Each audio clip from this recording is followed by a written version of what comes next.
नमस्कार साथियों, स्वागत है आप सभी का NIC classes by Munis YouTube channel पर।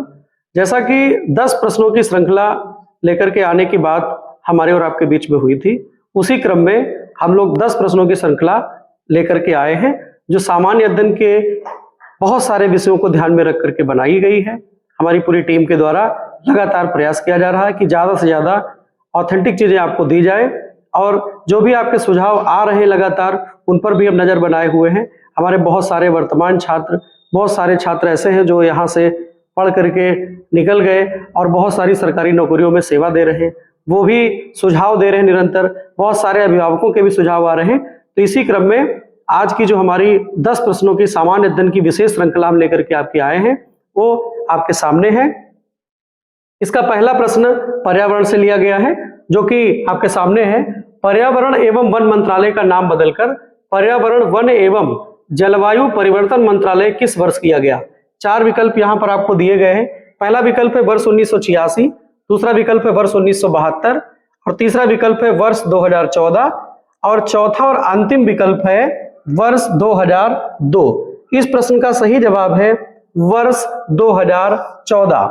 वर्ष 2014 में पर्यावरण एवं वन मंत्रालय का नाम बदलकर पर्यावरण, वन एवं जलवायु परिवर्तन मंत्रालय कर दिया गया था। इसको आप नोट कर लीजिएगा, वर्ष 2014। अब बचे वाले जो विकल्प हैं उन पर भी हम चर्चा करेंगे। वर्ष 1986 में ऐसा क्या हुआ जो हमारी परीक्षा के लिए बहुत महत्वपूर्ण है? यहाँ से पूर्व की परीक्षाओं में बहुत सारे सवाल बने हैं। एक दिवसीय परीक्षाओं से लेकर के पीसीएस तक, यूपीएससी तक यहाँ से खूब सवाल पूछे गए हैं। तो हमें याद रखना है कि वर्ष 1986 में पर्यावरण संरक्षण अधिनियम पास हुआ था। पर्यावरण संरक्षण अधिनियम पास हुआ था। पर्यावरण संरक्षण अधिनियम। वर्ष 1972 में वन्य जीव संरक्षण अधिनियम पास हुआ था। वन्य जीव संरक्षण अधिनियम पास हुआ था। वन्य जीव संरक्षण अधिनियम पास किया गया था। 2014 इस प्रश्न का सही जवाब है। और वर्ष 2002 में जैव विविधता संरक्षण अधिनियम पास किया गया था। जैव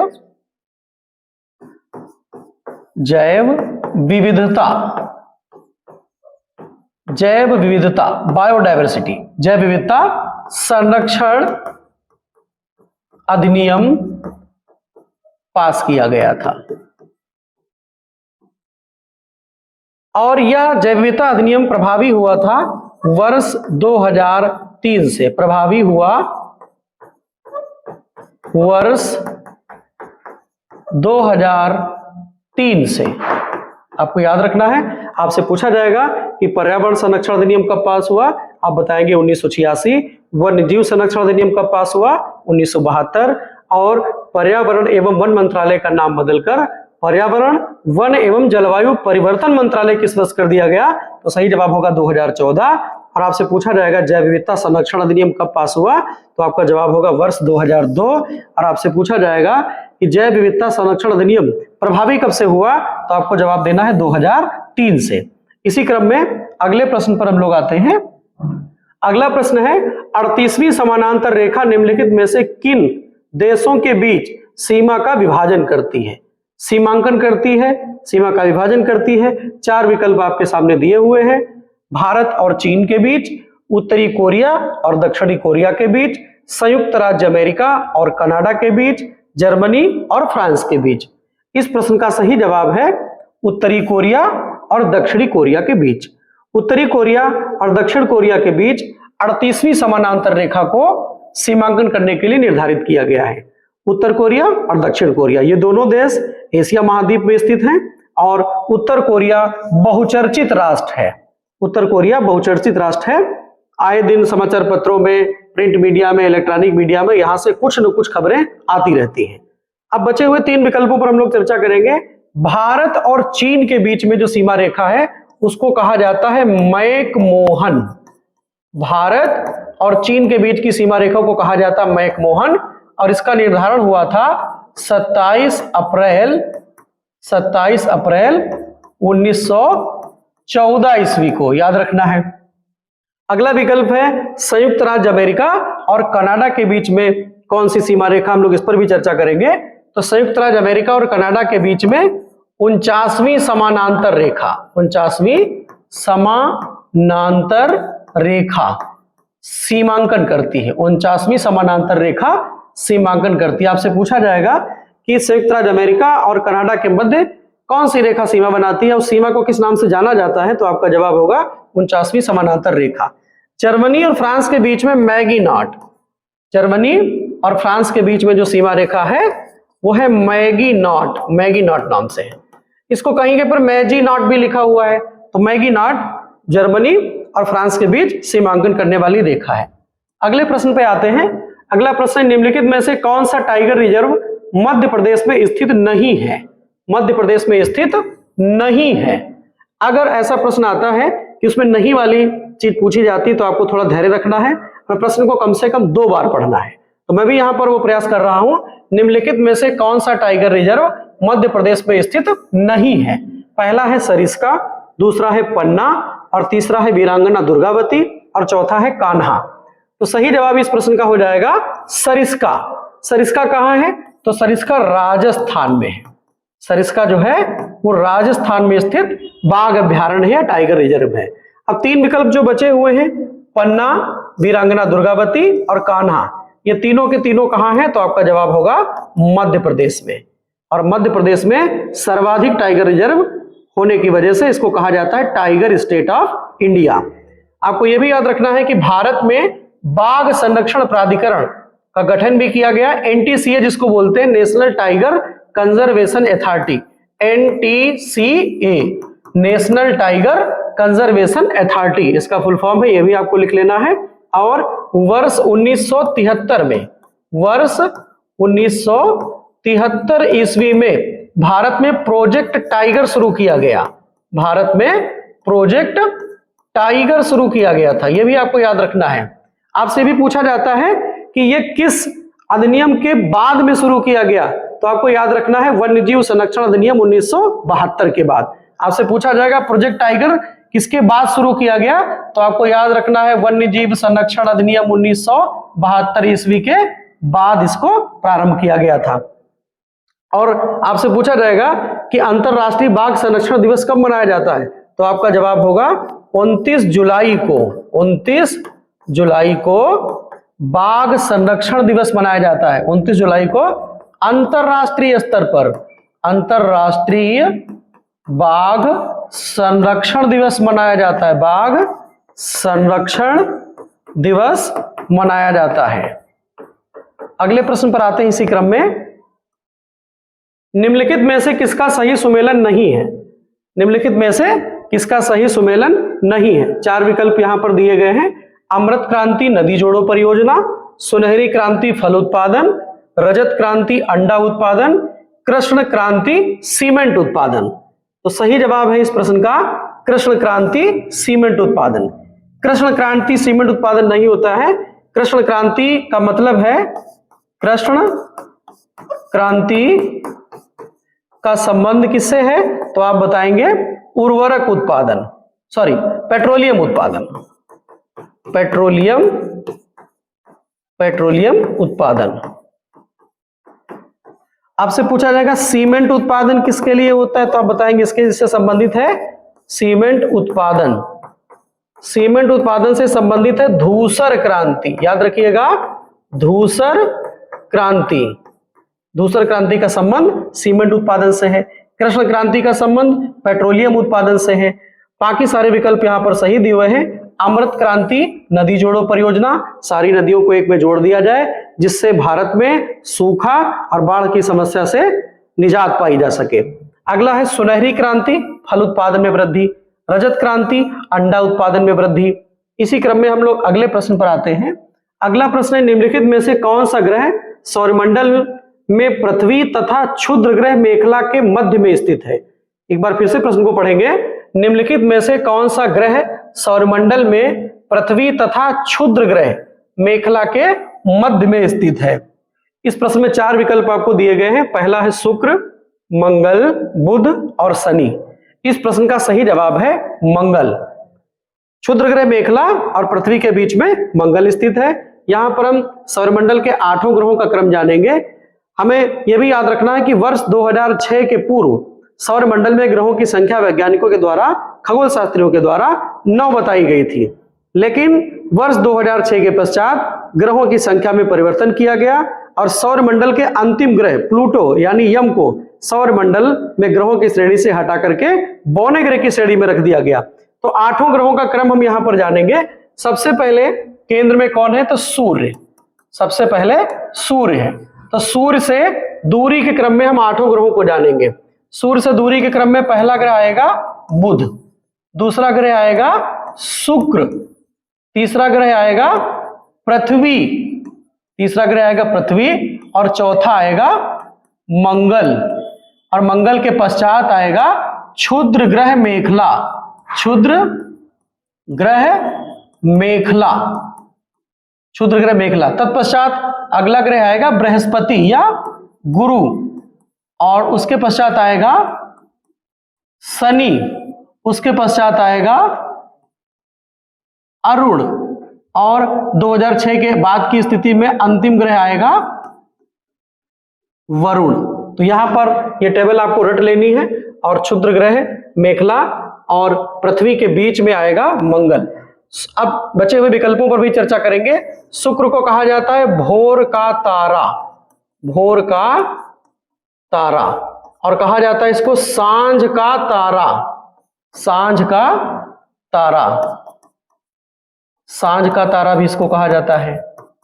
और यह सौरमंडल का सबसे ज्यादा चमकीला ग्रह है, सबसे ज्यादा गर्म व चमकीला है। इसका तापमान बहुत ज्यादा है, सबसे ज्यादा गर्म व चमकीला ग्रह। मंगल को लाल ग्रह कहा जाता है, मंगल को लाल ग्रह कहा जाता है। मंगल को लाल ग्रह क्यों कहा जाता है यदि आपसे पूछा जाता है तो आप बताएंगे आयरन ऑक्साइड की उपस्थिति के कारण, आयरन ऑक्साइड, ऑक्साइड की उपस्थिति के कारण, आयरन ऑक्साइड की उपस्थिति के कारण मंगल जो है वो लाल ग्रह की श्रेणी में रखा गया, लाल ग्रह कहा जाता है क्योंकि लाल दिखता है वो। बुध जो है यह सौरमंडल का सबसे छोटा ग्रह है, सबसे छोटा ग्रह है और सूर्य के सबसे निकटतम है, सूर्य के सबसे निकटतम का ग्रह है, यह निकटतम का ग्रह है जैसा कि ऊपर दर्शाया गया है। सूर्य, बुध, शुक्र, पृथ्वी, मंगल और क्षुद्र ग्रह मेखला, गुरु, शनि, अरुण और वरुण। अंतिम जो है शनि, शनि सर्वाधिक उपग्रहों वाला ग्रह है, सर्वाधिक प्राकृतिक उपग्रहों वाला ग्रह है, उपग्रहों वाला ग्रह है। इसी क्रम में आगे बढ़ते हुए हम लोग अगले प्रश्न पर आते हैं। अगला प्रश्न है प्रत्येक वर्ष नोबेल पुरस्कारों का वितरण किस तिथि को किया जाता है?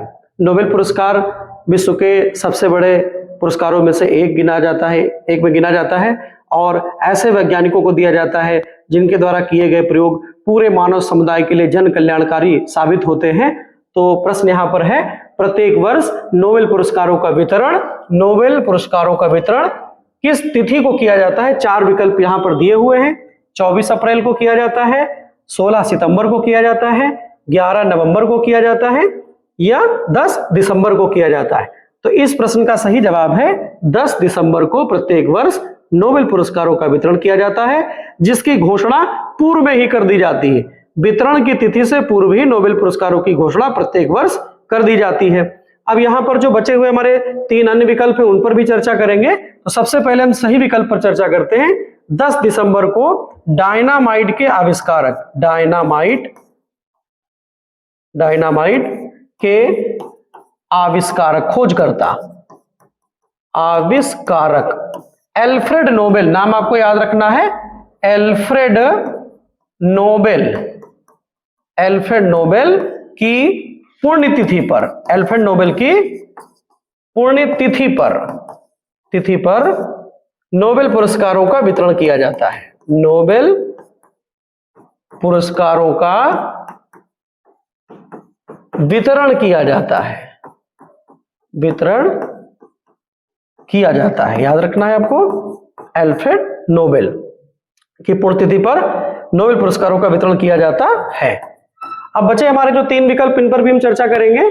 जैसा कि हम प्रारंभ से ही ऐसा प्रयास करते आ रहे हैं कि सही विकल्प के साथ साथ जो बचे 3 विकल्प हैं उन पर भी हम गहन चर्चा आपके मध्य करें, और आप लोगों के सुझाव सकारात्मक आ रहे हैं। 24 अप्रैल को प्रत्येक वर्ष मनाया जाता है राष्ट्रीय पंचायती राज दिवस। आपको याद रखना है, राष्ट्रीय पंचायती राज दिवस।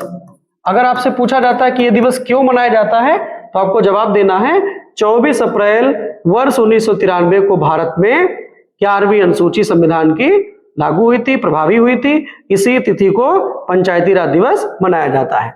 16 सितंबर को आपसे पूछा जाएगा क्या मनाया जाता है, तो आपको बताना है विश्व ओजोन संरक्षण दिवस। विश्व ओजोन संरक्षण दिवस याद रखना है आपको। आपसे पूछा जाएगा कि 16 सितंबर को क्या मनाया जाता है, तो आपका जवाब होगा विश्व ओजोन संरक्षण दिवस। आगे बढ़ते हैं। अगर यदि आपसे यह पूछ लिया गया कि ओजोन संरक्षण दिवस 16 सितंबर को ही क्यों मनाया जाता है, तो आपका जवाब होगा वर्ष 1987 में कनाडा के मॉन्ट्रियल में, एक शहर है मॉन्ट्रियल, याद रखना है आपको, मॉन्ट्रियल कहां है, तो आपको याद रखना है कनाडा में। ओजोन परत के संरक्षण को लेकर के एक अंतरराष्ट्रीय सम्मेलन हुआ था। तो इसी की याद में, इसी के उपलक्ष्य में 16 सितंबर को प्रत्येक वर्ष विश्व ओजोन संरक्षण दिवस मनाया जाता है। अगला विकल्प है 11 नवंबर। तो 11 नवंबर को हम मनाते हैं राष्ट्रीय शिक्षा दिवस। राष्ट्रीय शिक्षा दिवस, राष्ट्रीय शिक्षा दिवस, शिक्षा दिवस मनाया जाता है। आपसे पूछा जाएगा राष्ट्रीय शिक्षा दिवस क्यों मनाया जाता है, तो आपको याद रखना है स्वतंत्र भारत के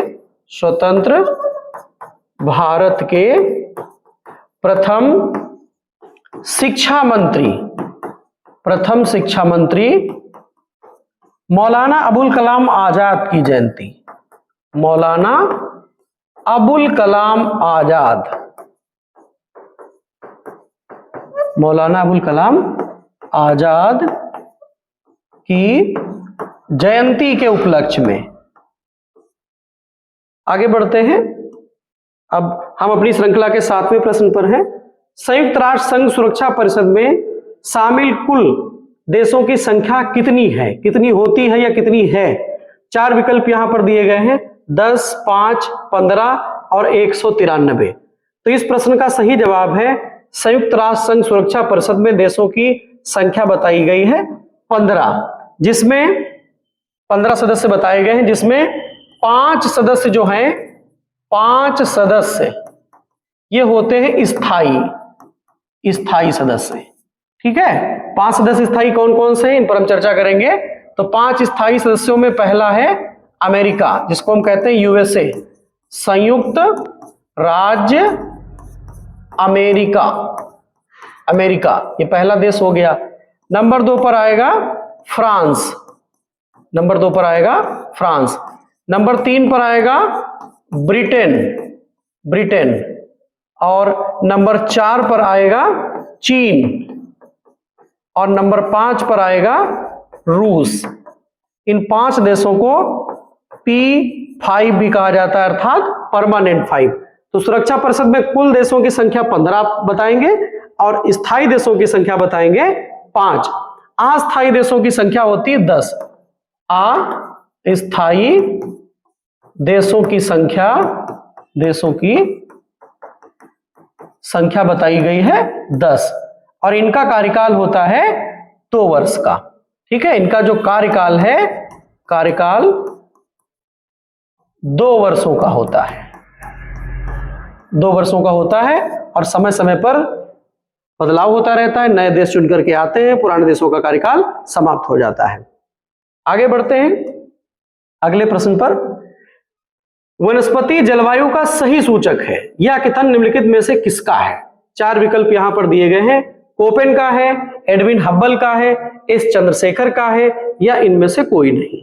तो ये जो जवाब है, ये जो कथन है, जलवायु विज्ञान के बहुत बड़े वैज्ञानिक हैं, कोपेन का है।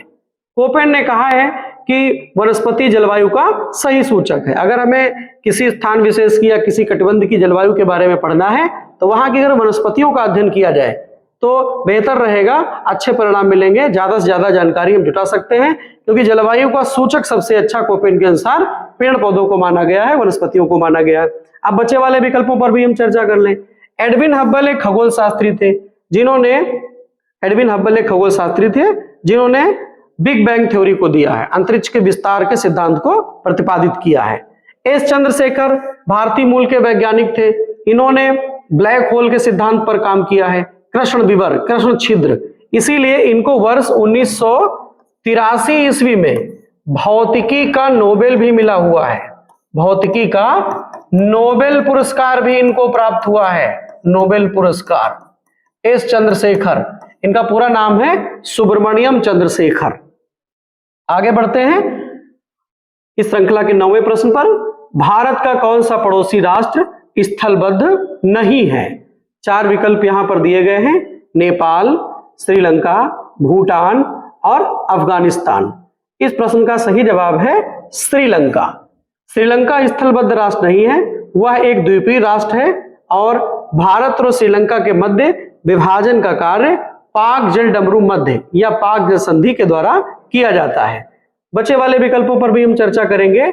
नेपाल हमारा पड़ोसी है और स्थलबद्ध राष्ट्र है, भूटान भी हमारा पड़ोसी राष्ट्र है और यह भी स्थलबद्ध राष्ट्र है, और अफगानिस्तान भी हमारा पड़ोसी है, यह भी स्थलबद्ध राष्ट्र है। स्थलबद्ध राष्ट्र को हम भू आवेष्टित राष्ट्र भी कहते हैं, या तो हम इसको स्थलबद्ध कहेंगे, स्थलबद्ध, या इसको कहा जाएगा भू आवेष्टित, अर्थात जिसकी सीमाएं बड़ी जल राशि से ना लगी हो, किसी महासागर, सागर या समुद्र के साथ वो सीमांकन ना करता हो, तो उसको हम स्थलबद्ध कहेंगे, लैंडलॉक कंट्री कहेंगे। तो हमारे 3 पड़ोसी राष्ट्र हैं जिनके साथ भारत अपनी सीमा भी साझा करता है, और 3 हो जाएंगे हमारे स्थलबद्ध राष्ट्र। श्रीलंका जो है वो हमारा जल सीमा का पड़ोसी है, और भारत और श्रीलंका के बीच में पाक जल संधि मध्य या पाक जल डमरू मध्य के द्वारा सीमांकन भी किया जाता है। दोनों की मुख्य भूमि को अलग करने का कार्य पाक जल डमरू मध्य के द्वारा किया जाता है। जल संधि का तात्पर्य होता है 2 जल राशियों को जोड़ना और 2 स्थलबद्ध इकाइयों को अलग कर देना। तो भारत और श्रीलंका की मुख्य भूमि जो स्थलबद्ध है उसका अलग होना और 2 जल राशियों का जोड़ना। तो जहां पर हम मानचित्र में देखते हैं कि पाक जल संधि स्थित है, वहां पर पाक की खाड़ी और मन्नार की खाड़ी 2 जल राशियां एक में मिल जाती हैं और भारत और श्रीलंका की मुख्य भूमि अलग हो जाती है। आज की श्रृंखला के हम अंतिम प्रश्न पर आते हैं। भारत के प्रथम नोबेल पुरस्कार विजेता वैज्ञानिक कौन थे?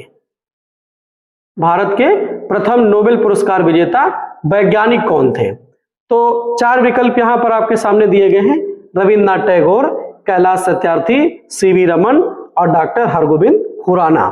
तो इस प्रश्न का सही जवाब हो जाएगा सीवी रमन, चंद्रशेखर वेंकट रमन। चंद्रशेखर वेंकट रमन को भौतिकी का नोबेल पुरस्कार वर्ष 1930 ईस्वी में दिया गया था, वर्ष 1930 ईस्वी में दिया गया था। प्रश्न में दिया हुआ है भारत के प्रथम नोबेल पुरस्कार विजेता वैज्ञानिक कौन थे? तो सही जवाब हो जाएगा सीवी रमन, चंद्रशेखर वेंकट रमन इनका पूरा नाम था। बचे हुए 3 विकल्पों पर भी हम चर्चा करेंगे। रविन्द्रनाथ टैगोर प्रथम भारतीय व्यक्ति थे जिनको नोबेल पुरस्कार दिया गया था। कब दिया गया था? तो आप बताएंगे वर्ष 1913 ईस्वी में दिया गया था। तो किस चीज का नोबेल दिया गया था? तो इनको साहित्य का नोबेल दिया गया था, इनको साहित्य का नोबेल दिया गया था।